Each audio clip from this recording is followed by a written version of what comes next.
Hi everyone, we just wanted to share with you a little bit about our online journey.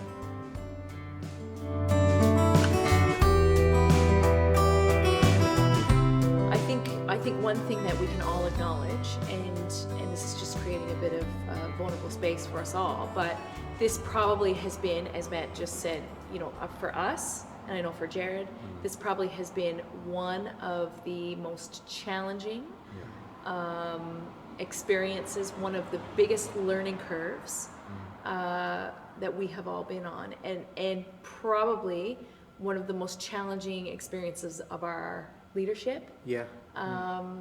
In trying to figure this out, but also being in a space of constant second guessing, whether what we're doing is right, whether that it has just been a very, very, very challenging time for all of us. Yeah.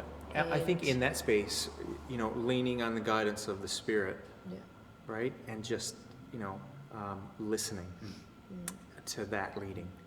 And that comes through conversations, it comes through all kinds of means.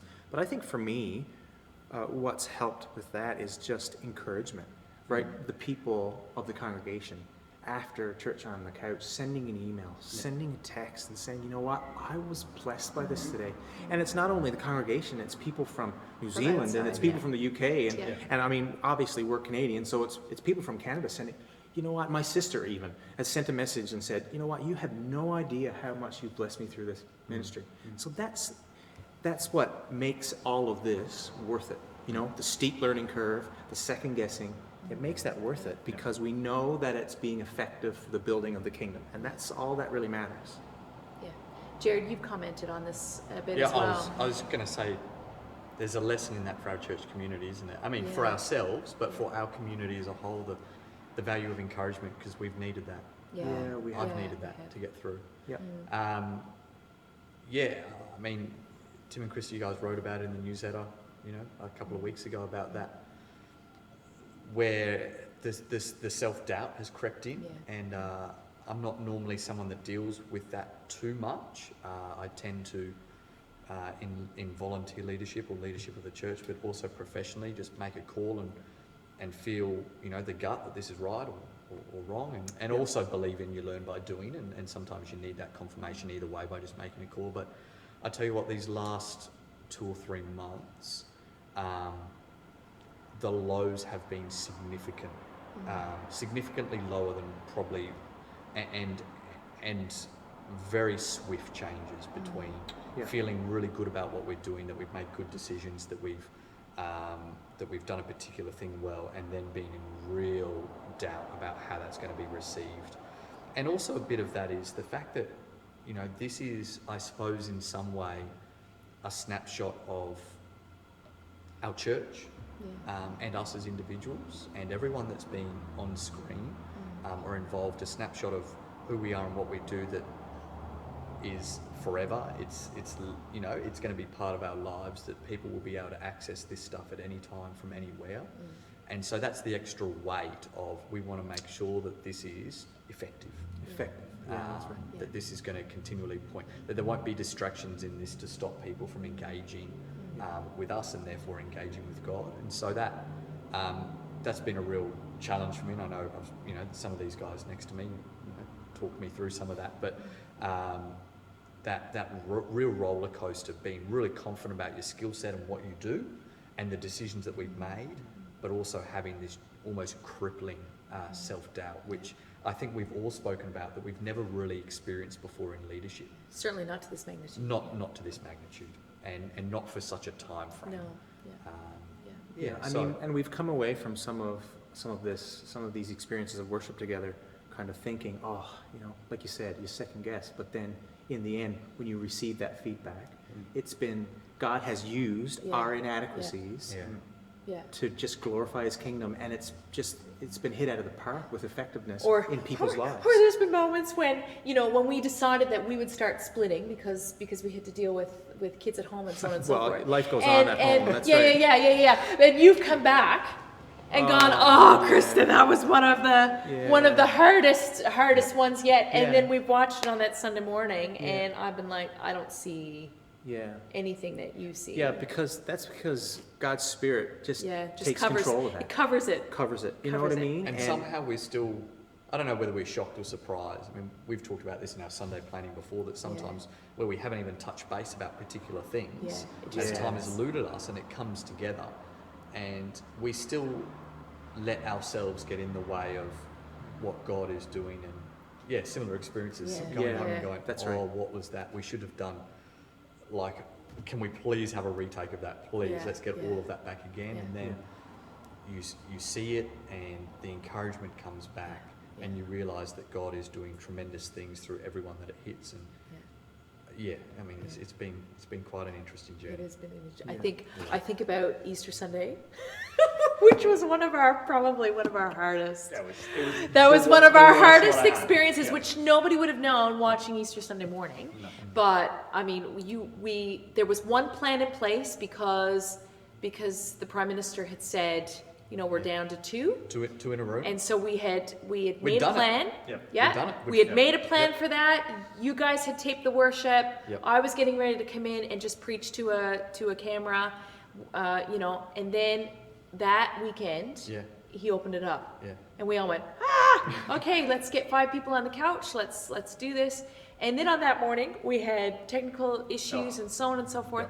And so we had done it once, and then we went back and had to do it again. So really, at the end of it, we had done it three times. And I think with God bless Easter Sunday. bloopers or mistakes that we had even on the very first take, I think probably like for Tim and Jared, they had done it like 4 or 5 times by the time we actually got to the one that it was funny. There was one particular bit of that. Not that we want to get into specifics too much today, but I remember Matt popping out from the sound desk, poking his head around the corner and going, "Guys, you've had 4 or 5 shots at this one song now. It's time to move on." Well, is this actually meant to be? Let's move on. Let's have one more go at the end. Maybe this is like, and so even feeling the weight of in that moment, maybe this is a message that this particular song or this particular thing isn't meant to be. And we had those discussions even, we're talking about self-doubt, where we sat around and go, do we use what we've pre-filmed? Or do we go for something that's been opened up and allowed for us in the last 24 hours? It's very interesting. And yet, Easter Sunday morning. Well, and that's what I was just going to say. But Easter Sunday, not only Easter Sunday, but the whole Easter season weekend has really been the most engaged with since. I think even Palm Sunday is probably the most engaged with, period. Most people that had watched that. Right? So in those moments where we thought, you know what, who am I? God has said, I am. And I'm going to just cover this and supersede it and use it. It's been amazing. It really has. There is a massive technical element to the whole thing. And it involves creating a set like the one I'm on now. Yes, it is our church. It is still our place of worship, and worship still happens here. But it probably looks more like what a breakfast TV show set might look like. You've got all the elements. You've got lighting. You've got cameras. We add in the words so that we can continue to sing and worship that way. It's thinking about the set designs, and it's literally taking things from people's homes, including couches, to make this look like a home, a set, a comfortable environment, so that you're watching and worshipping on your couch, so are we. There's a lot of elements that we normally use in church each week, and we're using them in those same capacities, just in different places. Everything you'd see on a TV set is here. But it did take a huge amount of time to set up in what little time we had. It wasn't without effort to get where we are, and it's something that continues to flex though, continues to change, continues to develop as social distancing requirements kicked into place, as we record different things. We have different groups come in, we have different requirements. So it's not ever a static thing. It is always moving and adapting to what it needs to. For social distancing, for example, the sound and vision guys are sitting side stage now. We sit behind a brick wall, but even in that was a challenge to find a space that we could be social distant but also fit. There's not a lot of space in there, but we've made it work with the requirements that were there by law, and yeah, it's working. That's been a challenge. I'm grateful for team members who are stretching themselves to learn new things, stretching themselves to learn new skills, but excelling at those things. Things that they would never have done before are just going, yep, I'll do that. I'll put up my hand and do that. And it's exciting to see how people are just running with stuff. They're just going, yes, give that to me, and making it their own and making it wonderful in the process. I'm grateful for the many hours that the team is putting in. It's not only during the filming of it, it's the many back hours that occur late at night, and the discussions and the conversations that happen to get to the point that we can actually film church each week.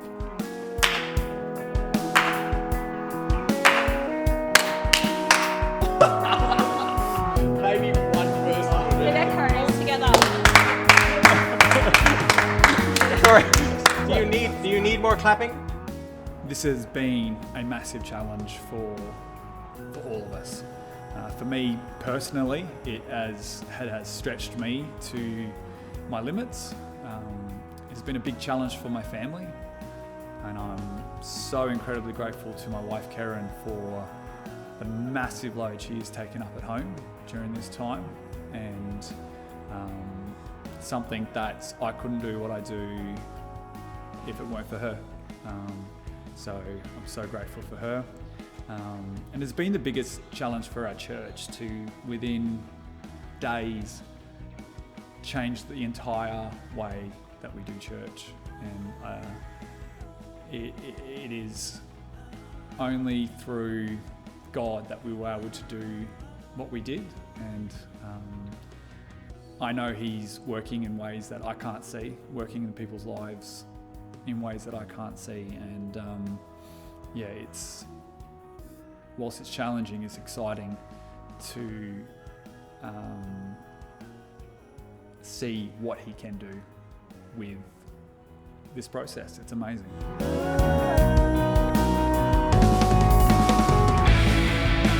I think too, the other thing to acknowledge is, yes, do we have people from Canada watching? Absolutely. Yes, are there people from New Zealand watching? 100%. Yes, are there people watching that are way outside our community? Oh, in many countries, absolutely, yeah. And we know that those numbers are there, but we also have a significant amount of people from our local community that are watching. Yeah, that's right. So, because there was some of that conversation at the beginning. Oh, look, is it just the Canadian friends of Tim and Krista that are bolstering these numbers? Yeah, right. Oh, is it just the people that we're connected with? But Well, yeah, it helps. So there is some of that, and so we acknowledge that because we had that conversation. But Jess has affirmed for us that there is a significant amount of our local community that are tuning in, and that is really, really important.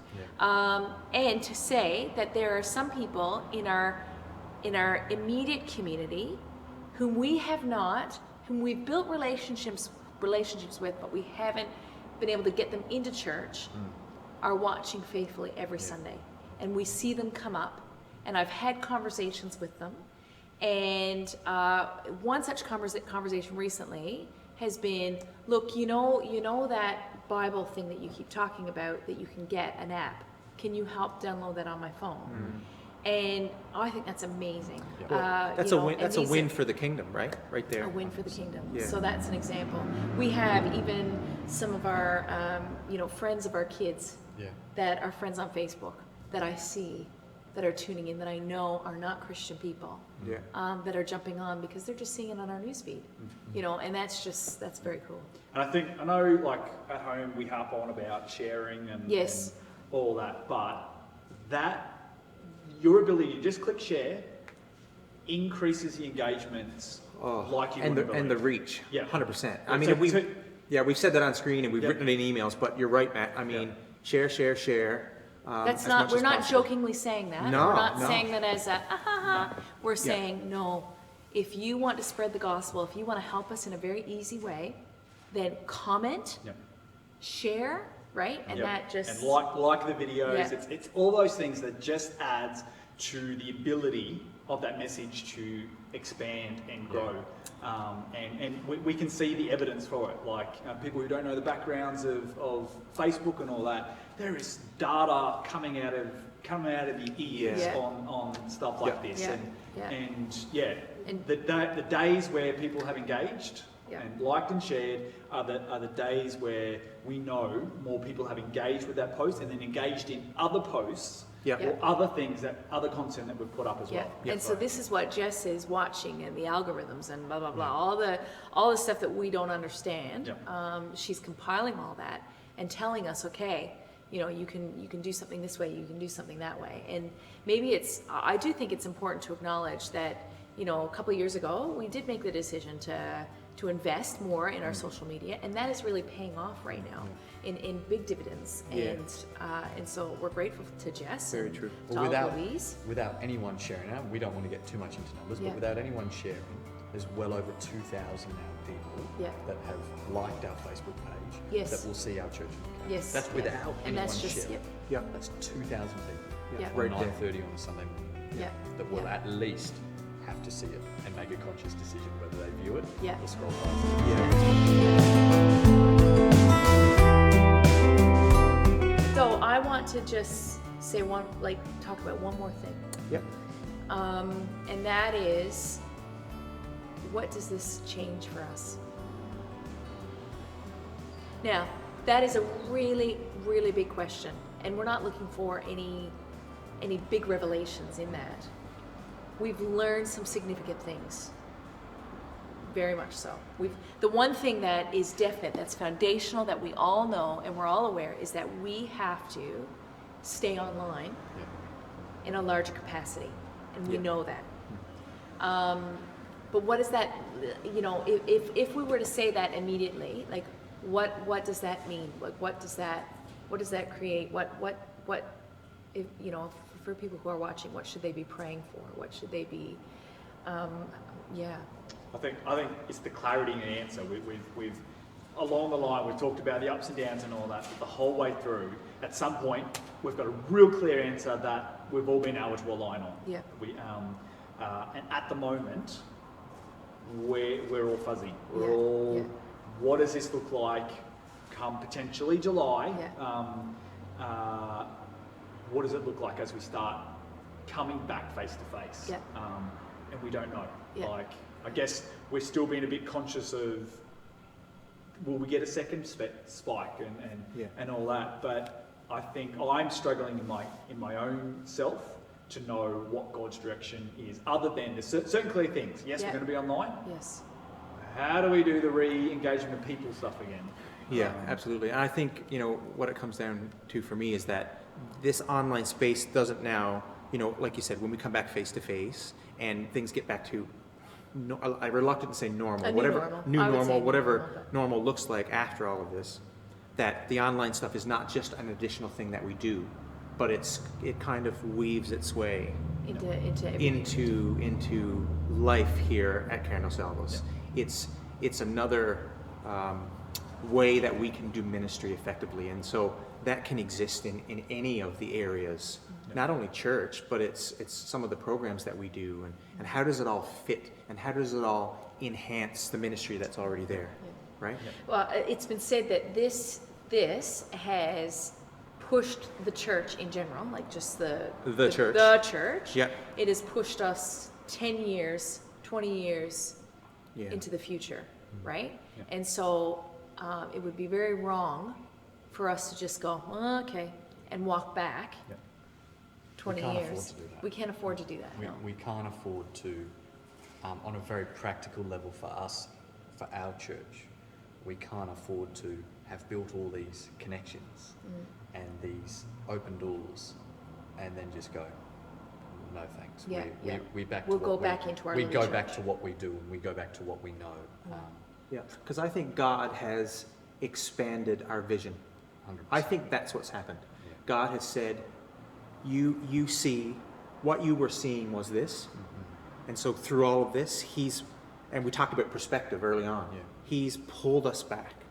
Maybe he's brought us up onto this mountaintop and he said, Look at what you. look at what is possible Yeah. with my help in this space. I think, it's that expansion of vision that this goes beyond what you've experienced before. Yeah, a graphic that I shared with you guys was an image of God, just like someone criticizing him, going, "Oh, look, I've got COVID-19 in there, like COVID-19 just wiping out churches," and God's like, "Haha, no, I've actually put a church in every house in the world." There's church happening on couches in our community around the entire world. And like one thing that I thought about, and I know we don't want to go on for a long, long time, but this setting or in your home, doesn't that bring church back to how it was? Yeah. You know what I mean? You think about the church in Acts and how it was, and everybody were together and they had things in common, and they ate together and they sat around their living rooms or their spaces at their homes and they worshiped together. I mean, That's Paul's. That's his expression of That's church. his expression of church, and That's how we've it gotten a started. taste of that. You know what I mean? I think it's been a really good thing. But yeah, vision expanded. And again, doesn't devalue our current church, community, or congregation. And I think one of the things that we've learned through this is the importance or the success of community or congregational care, and how effective that's been. And that's the feedback that's obviously been making its way back. And so we know that we can have both, and that's okay. Yeah, That's they okay. complement each other. That's in fact, they're better together. Yeah, that's right. Yeah. So good. And I think there was definitely some fear going into this. Yeah. That people wouldn't want to come back after they have Sunday after Sunday sitting in their pajamas, that kind of thing, right? Drinking lemonade. Drinking lemonade and coffee. But just to be clear, that nobody here is saying No. that we don't go back to being in community. No. Nobody here is saying that. Well, that's what's most important. In fact, that's what. Yeah. And that's- everything that we've read, from great speakers and from Leaders. people who have their pulse on the church, and they're all saying the same thing. What have we learned through this? We've learned that community is more important than anything else. But there's significant value of being online. Yeah. Significant value. Yeah. And so, yes, that's important. Really Absolutely. important. Good. Well, I Okay. think that's all we need to say, is it? That's all we have. Yeah. Good. All right. Awesome. How do we end this? We go away. We go where? Yeah.